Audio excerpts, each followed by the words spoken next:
1940 সালে আমি যখন প্রথম জাপান যাই আমাকে গাইড করে দিয়েছিলেন কবিগুরু। এবার অবশ্য সেই সুযোগ আর পাইনি। কানসাই ইন্টারন্যাশনাল এয়ারপোর্টে নেমে দেখলাম বাইরে বৃষ্টি পড়ছে। রাস্তায় কোথাও সেরকম জল জমেনি দেখেই বুঝতে পারলাম এলাকার উন্নয়ন রাস্তায় দাঁড়িয়ে রয়েছে, এমনকি হিসু করতেও যাচ্ছে না কোথাও। বাসে উঠতেই আমাদের জাপানি ট্যুর গাইড ইয়াস আমাদের বারবার বোঝানোর চেষ্টা করলেন মেরা জুতা হ্যায় জাপানি গান তিনি গেয়ে শোনাতে পারবেন না।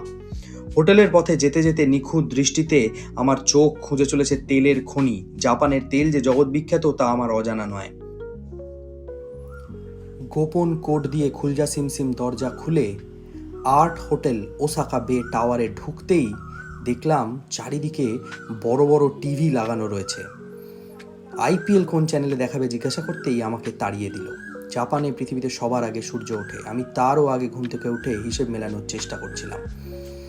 ব্রেকফাস্টে ঠাকুরবাড়ির স্ক্র্যাম্বলড এগ, বরাহনগরের সসেজ, মাংসের নাড়ু, মুরগি ও পালং শাকের স্যুপ, আলু ভাজা, ডিমের পোচ দিয়ে সামান্য ব্রেকফাস্ট সেরে নিলাম।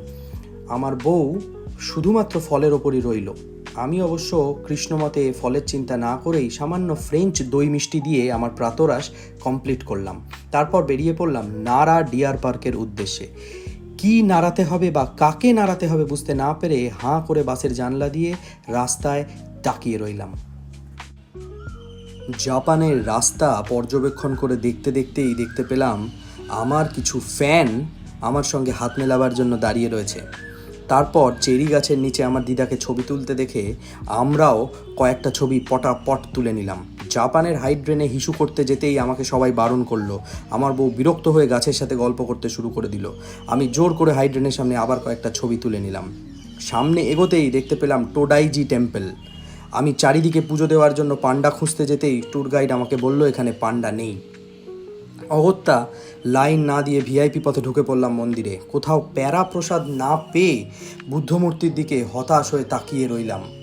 মন্দিরের ভেতরেই বেশ কিছু মানুষের সঙ্গে কথাবার্তা বলে জানতে পারলাম এই মন্দিরে প্রসাদ পাওয়া যায় না। মন্দিরের ভেতর আমার অসভ্যতাম দেখে বডিগার্ড সামুরাই আমার দিকে এমন করে তাকালো, আমি বেরিয়ে গেলাম। বেরোবার মুখে আমার সাথে দেখা হয়ে গেল এসআইআর লিস্টে নাম তোলার বিএলওর। আমি প্রমাণস্বরূপ একটা ভিডিও তুলে রাখলাম। আবারও চেরি গাছের সামনে বিভিন্ন পোজে 250খানা ছবি তুলে দিলাম আমি। এমনকি আমার বাবাও একটা ছবি সুযোগ বুঝে টপ করে তুলে নিল। আমি ছবি তুলে ক্লান্ত হয়ে বাধ্য হয়ে মন্দিরের সামনেই বসে পড়লাম। রাস্তায় একটা মাই ডিয়ার হরিণের সঙ্গে দেখা হয়ে গেল। সে আমাদের এসআইআরের লাইন কোন দিকে